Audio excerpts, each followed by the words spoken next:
Hi, Mayor. Okay, good afternoon, everyone. We are now ready to get started. Welcome to our virtual press conference as we continue to monitor the path of Tropical Storm Isaias. Mayor Gimenez is going to be delivering remarks in English and Spanish. That will be followed by our Haitian Creole translator. After that, we will take questions on the matter of the storm first in English and Spanish, and then after that, the mayor will answer questions on other topics. Please be kind to your fellow reporters and ask one question and save follow-ups for the end if we have more time. And with that, take it away, Mayor Gimenez. Hello, everybody. I'm here at the EOC today with our Board of County Commissioners. I know that I saw our Chairwoman, Audrey Edmondson. I also saw Commissioner Dennis Moss. If there are other commissioners, I didn't see them on the Zoom screen. Also joining us. Commissioner Diaz is there, Mayor. Okay, who else? Diaz and let's see. Okay, I think that's it. Okay, there we go. Also joining us are Deputy Mayor Maurice Kemp and Miami-Dade County's Emergency Management Director Frank Warlson to update you on the path of Tropical Storm Isaias. It will be rolling over the island of Hispaniola today with a potential for heavy rains and tropical storm winds over the portions of South Florida this weekend, and possibly, but not probably, could be a Category 1 hurricane. There's still a lot of uncertainty on the track. If Isaias remains offshore once it passes the Dominican Republic, there's a chance that it could turn into a hurricane, as I've said. We will continue to issue updates as the storm progresses. Because of the impending storm, we are temporarily shutting down all COVID-19 testing sites, beginning at the close of business today. For details, please go to miamidade.gov/COVID-testing. You'll be able to make appointments at specific locations after the storm passes. Miami-Dade County will also be closing all parks, marinas, and golf courses on Friday night. At this time, all other Miami-Dade County services continue normal operations. However, now is definitely the time for all residents and businesses to check their disaster kits, whether their hurricane plans, and review their hurricane plans and remain alert to the new information about the developing storm. Residents should make sure that the emergency equipment, such as hurricane shutters and battery-operated radios, are in good working order. You should have sufficient food and water for each person. You should have sufficient food and water for each person in your home to last at least 3 days. You can just fill up containers of water from the tap. Miami-Dade County has excellent water. Also, make sure you secure your yard and construction debris so that they are not hazards during a storm. Take tree trimmings to a local trash and recycling center. If projections remain the way they are now, we expect some flooding of 3 to 4 inches from this storm. If you live in a surge zone, you must have an evacuation plan in advance. Please do so. Go to miamidade.gov/hurricane to find out if you live in a surge zone and get all other information about preparing for a storm. Earlier this year, every household received the county's hurricane readiness guide in the mail. You can also download the guide from miamidade.gov. It has the information in English, Spanish, and Creole. We also have a free app called Ready Miami-Dade. Finally, please take time to sign up for Miami-Dade alerts at miamidade.gov. And also, please stay safer at home. Now I'll say a few words for our Spanish audience, followed by our Creole translator, Lionel Lebors. Then Director Rollison and I will take any questions. Buenas tardes a todos. Estoy aquí en el Centro de Operaciones de Emergencia en Doral para darles la última información sobre la tormenta tropical Isaias. Los comisionados del condado y el director de manejo de emergencias están conectados virtualmente. En este momento, la tormenta está pasando por la República Dominicana. Si sigue ese camino, podemos sentir vientos tropicales y tener lluvias fuertes este fin de semana en nuestro condado. En lo que la tormenta sigue su movimiento, nosotros les vamos a dar toda la última información. Para la seguridad de nuestros residentes, estamos cerrando todos los centros de prueba para el COVID-19 esta tarde. Abren a nuevo después que pase la tormenta, cuando se pueda salir a la calle. También estamos cerrando nuestros parques del condado por la tarde el viernes. Todos los otros servicios del condado siguen operando normalmente. Pero este es el momento para que todo el mundo empiece las preparaciones en sus casas y sus negocios. Todos deben de asegurar que sus equipos de emergencia, como los shutters para las ventanas y los radios de batería, están funcionando. Revisen que tienen suficiente comida enlatada y 3 días de agua para cada persona en la casa. No necesitan salir a comprar agua. El agua de Miami-Dade que entra por la pila de la casa es excelente. Llenen sus contenedores para estar preparados. Amarre todo lo que esté suelto en el patio. Todo es un peligro durante una tormenta. Lleve las ramas cortadas de los árboles a los basureros del condado. Conozca si vive en una zona de evacuación, si vive en una zona de marea, debe de tener un plan de evacuación. Toda esa información le puede encontrar en miamidade.gov/hurricane. Deben tener la guía de preparación para huracanes que mandamos por correo hace unos meses. Si no tiene una, vaya a miamidade.gov. También pueden bajar la aplicación Ready Miami-Dade. Finalmente, pueden pedir recibir las alertas de Miami-Dade en nuestro sitio web. Gracias.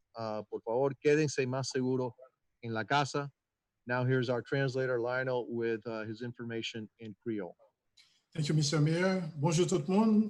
Ici, département de communication, côté Miami-Dade, nous parlons de vous, déclaration Mayor Mayor sort fait dans la langue anglaise avec espagnol, nous parlons de vous dans la langue créole. Bonjour tout le monde.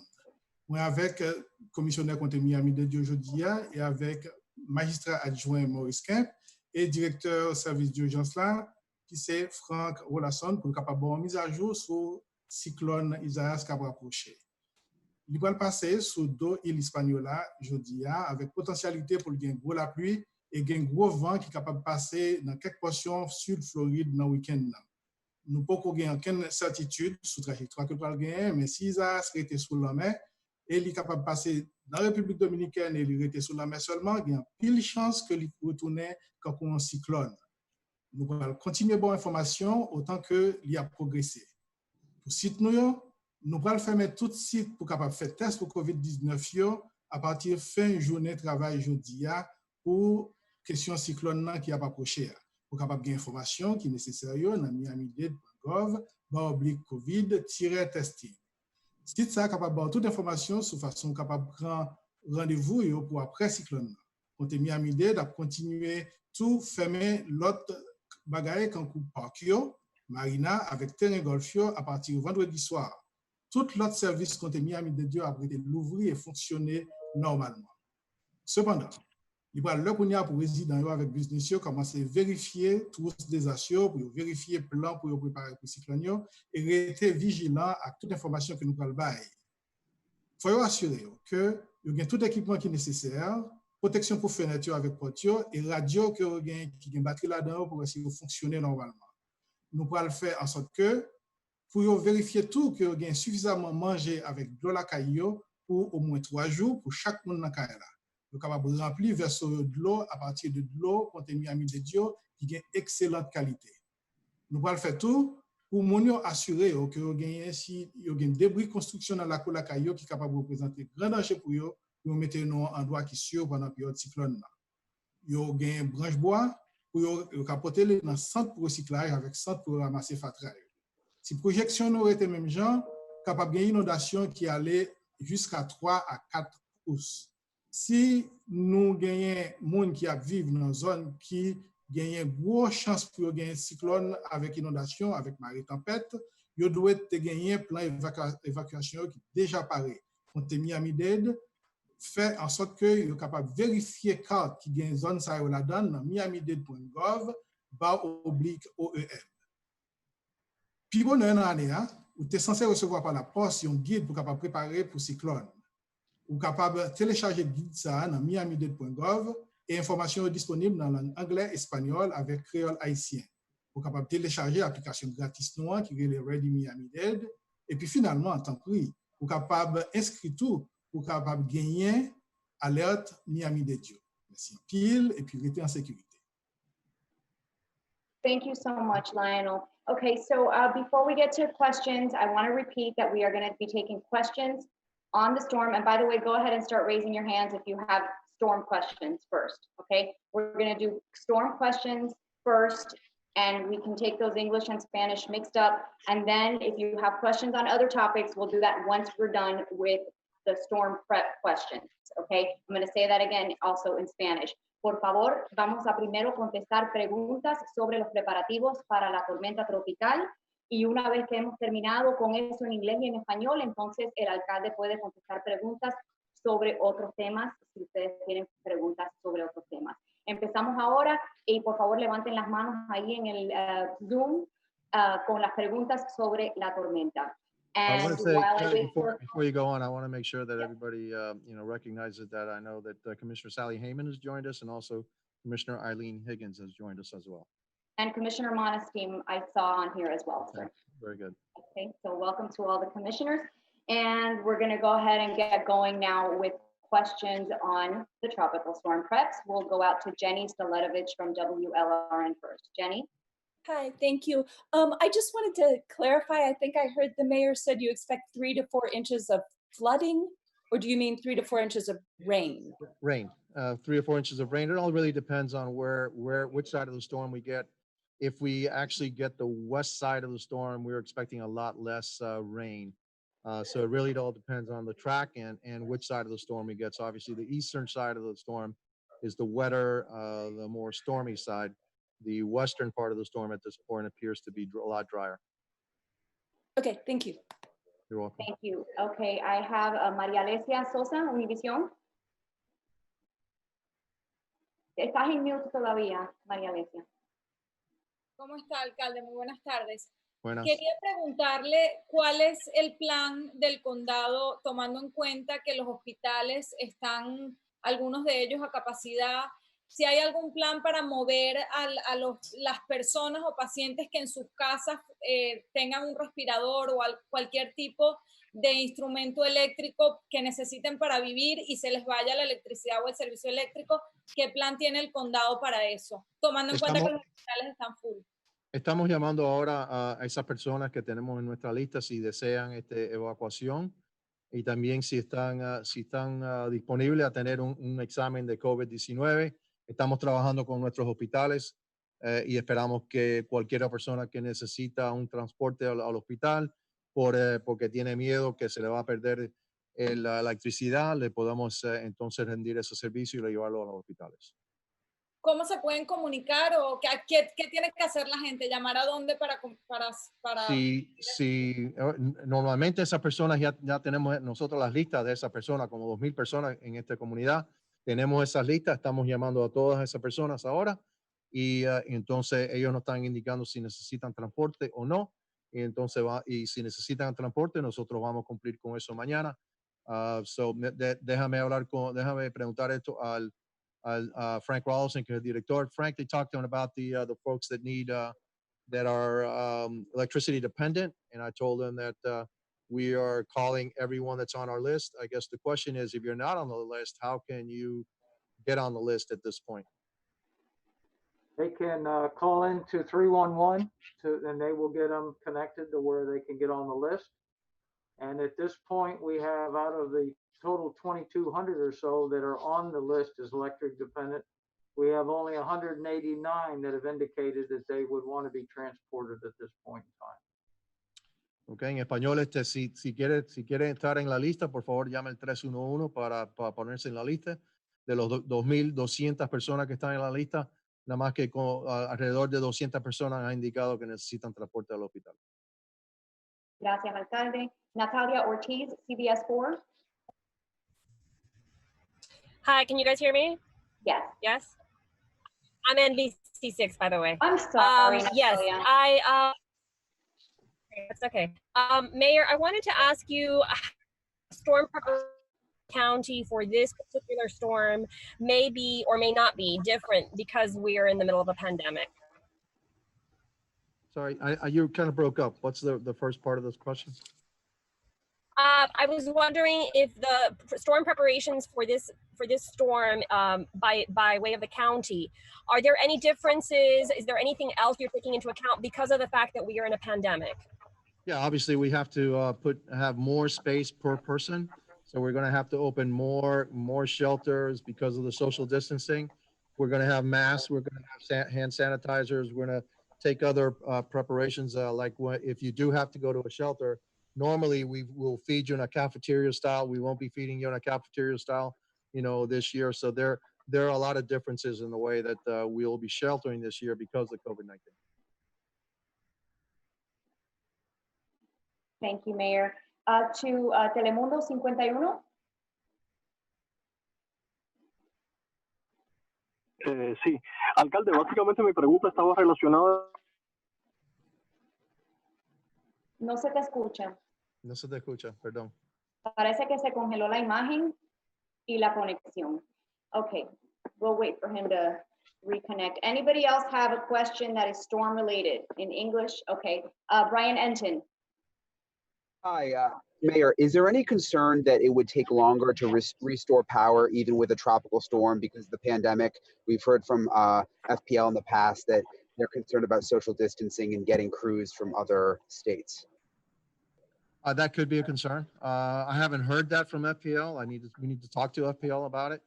But that could be a concern because of the social distancing and keeping crews apart, et cetera, that, yeah, you may have a delay in getting power back. And so that's something we need to discuss with FPL. But that could be a valid concern, yes. I asked a question. There's no plan to open shelters, correct? At this point, no. We've got 20 shelters on basically a standby. We've sent the equipment that's needed to open them, but at this point, we're not opening them yet. We will have another one of these conferences tomorrow at 9 o'clock when we get further information and we have a better idea of where the storm is going to keep the residents informed of what we're doing. And at that time, we may pull the trigger on opening some shelters, depending on, again, the forecast strength and the direction, if it's going to hit Miami-Dade or not. I mean, that's we open the number of shelters we think are necessary by the strength of the storm and the direction from which it's coming from. Thank you, Mayor. Okay, I don't see any more raised hands on the actual Zoom. Does anybody else have a question that is storm related? Or anyone? Go ahead and open it up to questions on other topics. So those of you who have questions on those topics, raise your hand. Go out to Josephine Fuller. Okay. Good afternoon, Mayor. My question, due to the labs shutting down today, I know that not all of them are shutting down today, some of them are shutting down tomorrow. Is this going to cause a delay in test results for people who are testing? I don't believe it will, but it all depends on the storm. If it's going to start to affect the labs, they may be closing down, for a day or two. It all depends on the storm, if it comes a direct hit or not. And so it may, really, it all depends on the trajectory of the storm. Thank you. Out to Ana Cuervo, Telemundo. Gracias, alcalde. Hubo una conferencia de prensa esta mañana con varios alcaldes de la Liga de Ciudades. Habló el alcalde de Coral Gables, de Hialeah, de Doral, de Miami. Anna, you're freezing up a little bit. Anna, you froze. Yeah, we're having a connection issue there. Okay. Oh, there she is. Okay, Anna, you froze up. Your audio and your video froze up, so we didn't hear your question. Okay. ¿Ahora me escuchan? Sí. Sobre la conferencia de prensa de la Liga de Ciudades, esta mañana hubo varios alcaldes de Doral, Coral Gables, Hialeah, Miami, todos muy consternados por la forma en que se está distribuyendo los 474 millones de dólares de fondos federales por el coronavirus. Ellos creen que las ciudades deben recibir esos fondos para ellos mejor decidir cómo sus residentes necesitan esa asistencia. ¿Cómo responde a eso? Bueno, primero, la única entidad aquí es el condado de Miami-Dade, representa a todos los residentes de toda la comunidad, incluyendo todos los residentes de los municipios. Así, este dinero se llegó al condado de Miami-Dade. El Miami-Dade está responsable por ese dinero. Así que el proceso que se ha establecido es que nosotros tenemos recomendaciones y también es la junta del condado de Miami-Dade dan ese dinero para diferentes programas en todo el condado. Lo que le puedo decir a los alcaldes es que vamos a hablar simplemente, mira, no le vamos a dar un cheque blanco. ellos tienen que someter sus recibos a nosotros para asegurar que lo que están haciendo, las medidas que están tomando son elegibles para estos dineros, porque al final es el condado de Miami-Dade que es responsable por el dinero que nos dio el gobierno federal. Y el gobierno estatal nos dio el dinero al condado de Miami-Dade. Yo nunca he estado en ningún tipo de ciudad preguntando o pidiendo que tenía que ser parte de un proceso para que ellos gastaran su propio dinero. Este dinero es el del condado de Miami-Dade para todos los residentes del condado de Miami-Dade. No son para los gobiernos del condado de Miami-Dade, son para los residentes, el pueblo del condado de Miami-Dade. Y es la comisión y también el condado de Miami-Dade que está dirigiendo en qué manera se va a gastar para el beneficio de todo el condado de Miami-Dade, todos los residentes que viven en las ciudades y los residentes que no viven en las ciudades. Gracias, alcalde. Okay, let us go now to Daniel Chang with the Miami Herald.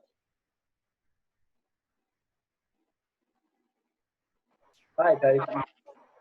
Yes, we hear you. Go ahead. Great. Hi. Hey, Mayor, thanks for taking the questions and having the call. Mayor, I wanted to ask you about contact tracing again. When we spoke a few days ago here on the press gathering, you mentioned that 30% of cases were from the home. And I was wondering, what was the source for that? And what sort of information are you getting from contact tracing from the Department of Health? Like, do you know how many more contact tracers are on the ground in Miami-Dade County? And ultimately, can you tell us what exactly is Miami-Dade getting for the $14 million it has committed to that effort? Well, it's going to take a time for them to gear up and hire all 250 contact tracers for Miami-Dade that we're paying for the Department of Health. We do get information from the Department of Health. We got some information today on information that they've gotten from contact tracing. And it appears, yes, that there is a good chunk of the people that are getting infected at home. The second leading cause is unknown. And so, the contact tracing will be much more effective once we get the contagion level down. And the good thing is trying to get the contact tracers now on board so that when the contagion level goes down, their work will be much more effective. Can we get a copy of the information that the health department shares with the county? Yeah, you can all that information I'm sure is public record. So I can get Jennifer Moon, our deputy mayor, to give you the information that we heard today about from the Department of Health on what the findings of the contact tracing are so far. Thank you, sir. Okay, we have Doricer Alvarado with TVV. Doricer. Hola, buenas tardes, alcalde. Alcalde, en primer lugar quisiera ver si nos pudiera hablar acerca de las cifras hasta ahora del coronavirus, cómo está la situación en los hospitales, y en segundo lugar, si puede repetir lo de cuántos shelters tienen preparados por una posible evacuación, y sobre todo de las zonas que son zonas de ay, Dios mío, inundación. Sí, entonces para que nos hable sobre esos dos temas, por favor. Gracias. Ahora no tenemos ningún tipo de zona de evacuación porque es una tormenta tropical y no sabemos si nos va a dar o si no, si viene para acá o si no. Así que todo depende de dónde va la tormenta en el próximo 24 de 36 horas. No hay ningún plan para ahora hacer una orden de evacuación. Eso puede cambiar a cualquier momento, depende de la trayectoria de la tormenta, también la fuerza de la tormenta. Estamos preparando, poniendo en ¿cómo se llama? En alerta 20 diferentes refugios aquí, con shelters en el condado de Miami-Dade. Así, ¿cuál es la primera pregunta? Otra vez. La situación en los hospitales y también sobre el número de muertos que se registraron hoy, que es un nuevo récord. Esta semana se han roto 3 récords de muertes diarias. Sí, eso, mira, los números de personas que están entrando, están en el hospital, están bajando y se ha estabilizado del alto de 2.300 personas que estaban en el hospital. Yo creo que hoy en día estamos en como 2.050 personas que están en el hospital. Pero lo que va a seguir subiendo es las personas que van en los cuartos de cuidado intensivo, porque esto sigue, porque primero vas al hospital y después, si no te mejora, vas a los cuartos de cuidado intensivo. Si no te mejora, entonces vas a los respiradores, los ventiladores. Así que esos números van a seguir subiendo, yo creo, por un rato, el uso de cuartos de cuidado intensivo y también los ventiladores. Y lamentablemente, la última cosa es las personas que están falleciendo. Así que si tiene más personas que están en ventiladores, vas a ver más y más personas que van a fallecer. Pero la buena noticia es que estamos viendo menos personas entrando en el hospital, que quiere decir que esperamos que estos números también se van a mejorar en el futuro. Pero no quiere decir que podemos cuidar, tener la falta de cuidar. Tenemos que utilizar las máscaras, lavarnos las manos, mantener la distancia. Nosotros tenemos que tomar responsabilidad personal para seguir esta tendencia de empezar a bajar estos números y también bajar el número de positivos, el porcentaje de positivos de todos los exámenes que estamos tomando aquí en el condado. Gracias. Thank you. Doug Hanks with the Herald. Thank you, Mayor. So Mayor, what are you willing to do, or what's the next step in this dispute with the cities over the CARES Act? Do you consider it a resolved issue with the 30 million, or are talks still happening and maybe that would go higher? No, look, that's a number that was put in there when we thought that that's what the cities would need to get reimbursed for the programs that they have undertaken or will be undertaken. But that number can move up, the number can move down. Remember, also we want to do is we want to make sure that they're leveraging as much of this money as possible, because a lot of the activities that the cities are doing are actually FEMA eligible. And so we want to make sure that this money is used as the match for the FEMA money. They can get another 80% on their activities. And so what we're asking the cities to do is simply, talk to us, which they haven't talked to us since Monday. They won't even answer our call. And so they have plenty of time to do press conferences, but they won't even answer our call to talk to us about what it is they're doing, what they want to do, and how we can help them. Remember, we will reimburse them for those things that are COVID related and reimbursable with the CARES Act. We'll be happy to do that. We are in discussions with a number of those cities on how, on their invoices, and we will be happy to pay those invoices if it's COVID related and eligible expenses. What we will not do is we will not sign a blank check to cities. That's not something that we're going to do. This money was given to Miami-Dade County. We're going to safeguard that money. This money was given to Miami-Dade County for all the residents of Miami-Dade County. It wasn't given for the governments of Miami-Dade County. It was given for the residents of Miami-Dade County. And we're going to make sure that Miami-Dade County serves the greatest number of residents possible with the use of that money. And who isn't calling you back? The League of Cities hasn't called us back since Monday. We've been trying to get a meeting with the League of Cities since Monday. They won't even return my secretary's call, my assistant's call. So, they complain a lot, and they have a lot of press conferences, and they call me names and all that.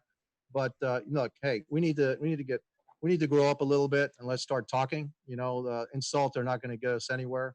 I guess the next thing they're going to do is they're going to double dog dare me or something. But it's not something that's productive. Let's talk, and let's work this out. But again, that money there's going to be no blank check given to any city, because at the end, Miami-Dade County is responsible for that money. And if they're somehow misspent, it's Miami-Dade County that has to pay it back. And and we're going to safeguard the money. Thank you, Mayor. Jenny, I see your hand up. I don't know if that was up from before, if you had another question, Jenny Staletovich. Yeah, that was from before, but actually now that you've called on me, how many contact tracers are there in the county? Jennifer, do you have the answer for that? Yes, sir. As of the end of last week, there were 310. I have not seen an update since last Friday, but I will reach out to the Department of Health on those the information that we got this morning as well, that they told us verbally about the results of the contact tracing. Thank you. Do we have any other questions, either in English or Spanish? I see Brian Ensign with WGN. Go ahead, Brian. Mayor, are you concerned that there are sick people who now won't be able to get tested for COVID because the sites are closing? And was there an alternative, possibly moving some of the sites indoors? No, we're not. that's not really an alternative right now. And so if it closes, it'll close for a day or two, I believe. Am I concerned about it? Look, the greatest concern, the immediate threat is the storm. We have to close those sites down for safety reasons and then put them back up as soon as we can. Thank you, Mayor. Any other questions? ¿Alguna otra pregunta para el alcalde?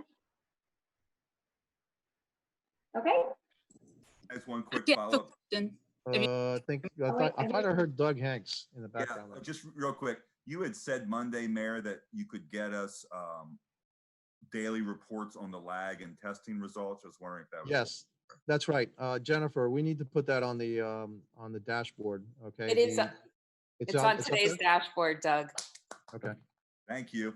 You're welcome. And I see Josie Barroso from the Florida channel, I think, was trying to chime in. Yes, this is Josie Barroso. I haven't heard any necessarily concrete plans for shelters, but in the case that there has to be emergency shelters that pop up, what is the plan for accommodating anyone who is COVID-19 positive who may need to evacuate? Okay, that's a good question. And Frank Rollison, can you answer that for me, please? All right, so as the people arrive at the evacuation centers, they'll be screened, asked if they have any particular signs or symptoms. Their temperature will be taken. And if they present to us with a particular problem, or if they've been cohabitating with somebody that is positive and has that exposure, we will isolate them away from the general population in the evacuation center by utilizing school classrooms. We don't usually use school classrooms, but we worked out with the school administration to be able to have the classrooms.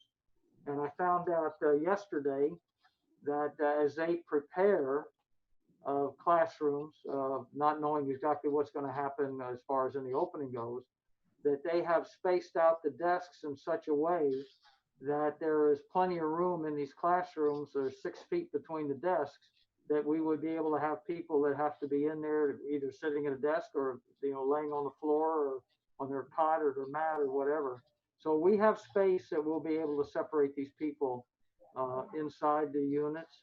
And we will also be providing PPE with masks and hand sanitizers, and a lot of cleaning will be going on while they're in there with the restrooms and so forth. Thank you, Director Rollison. Any other questions for the mayor or the director? Si nos puede dar esa respuesta en español también sobre cómo, pues, de alguna manera dar shelter a personas positivas con COVID. Lo que dijo el director es que hay las aulas en las escuelas que antes nosotros no estábamos utilizando, siempre estábamos utilizando los espacios públicos como gimnasios y cafeterías en los colegios para el refugio. También ahora se puede usar las aulas que están separadas para las personas que son positivas para el COVID-19. Gracias, alcalde. Okay, last call for questions, English, Spanish, anyone? Okay, that'll do it. Thank you so much, everyone, for being here, the chairwoman, all the commissioners that are here. We will be back tomorrow at 9 o'clock with an update. And so hope to see you then. And hope this storm just goes away. Yes, let's hope. Good afternoon, everybody. Thank you.